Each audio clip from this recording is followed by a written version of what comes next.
Hey guys, and welcome back to another episode of obscure, well, sort of obscure toy lines from the 70s, 80s, up to the 00s, and this is episode number 40. So we're going to start off this episode with REMCO's 1982 Pirates of the Galaxseas.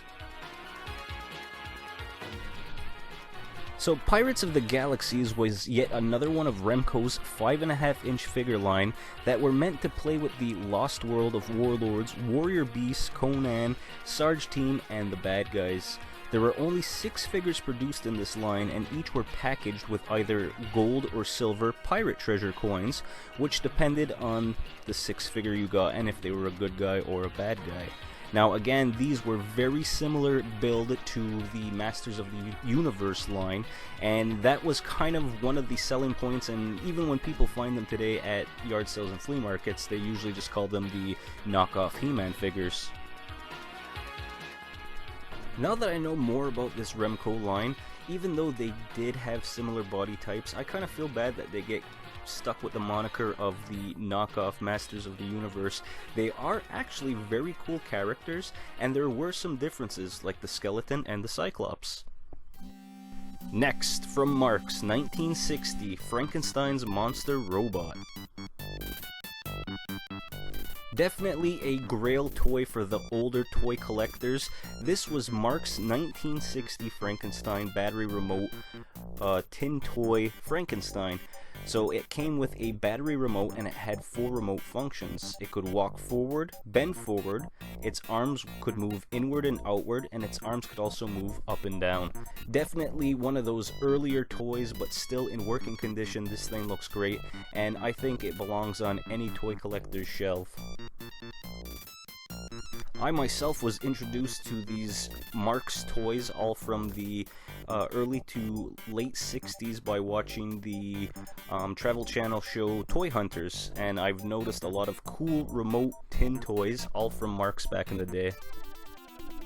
Next up, Blade Runner by ERTL 1982. Based off the movie Blade Runner, these were a set of 4, and they could come in a pre-packaged set of 4, or you could buy them separately. It was 4 die-cast vehicles. You got Deckard's Chase Spinner, Deckard's Ground Car, Rachel's Spinner, and Bryant's Police Spinner. These were all die-cast metal, again from 1982, and they were made in the States. Very hard to come by, usually get mixed in with people's dinkies, they might be smashed up, but this is something that I just found really obscure. And when the new Blade Runner movie came out, a lot of, those 1/64th scale toys started coming out, and I was curious, did they actually ever make anything for the original 80s movie? And there wasn't really a toy line, we just got some dinkies, but still, obscure, very cool. Pocket Heroes by MEGO, 1979. Pocket Heroes by MEGO were the 3 3/4-inch successors to the Comic Action Hero series.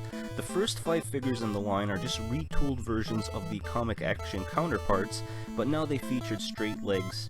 Later released figures were completely resculpted and had body styles that were more used to the MEGO figure line. They also had better facial features as opposed to their counterpart. These molds would be the same molds that they'd use later on for their Star Trek, Greatest American Hero, and Love Boat characters. It was a very cool and novel idea at the time to see both DC and Marvel characters show up in the same toy line, and you could also interchange them in playsets and vehicles. Resident Evil by TOYBIZ, 1998.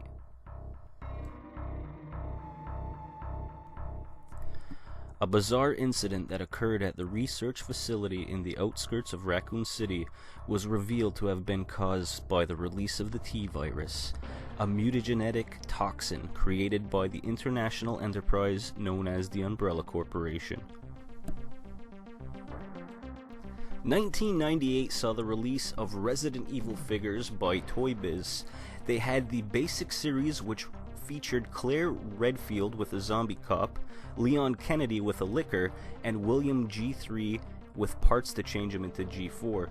Later that year they came up with the Platinum series, which featured Ada Wong with the Ivy Monster, Hunk with a zombie, Tyrant / Mr. X, and William Birkin. The line didn't survive into the 2000s. Battle Builders by TOYBIZ, 1996. Battle Builders is a toy line that came out in the mid-90s that I actually wish that I found out about. Basically, it featured modular parts that could be assembled into all sorts of vehicles. They had claws, shooting missiles, motorized parts, and they all came with small pilot figures.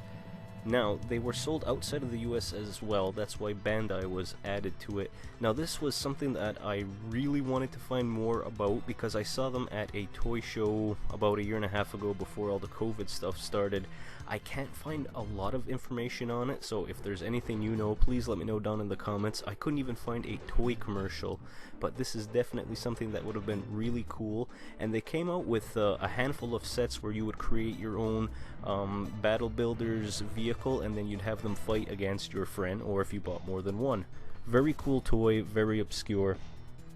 And that's going to do it for episode 40, which for now, guys, I think is the series finale. I think this is going to be it for a while. Thanks so much for watching over the years, guys. I really appreciate it. Thank you for all the suggestions that kept the series running this long. And stay tuned for more stuff on Loch, SNES Monster. We'll do more video games and more toy stuff in the future.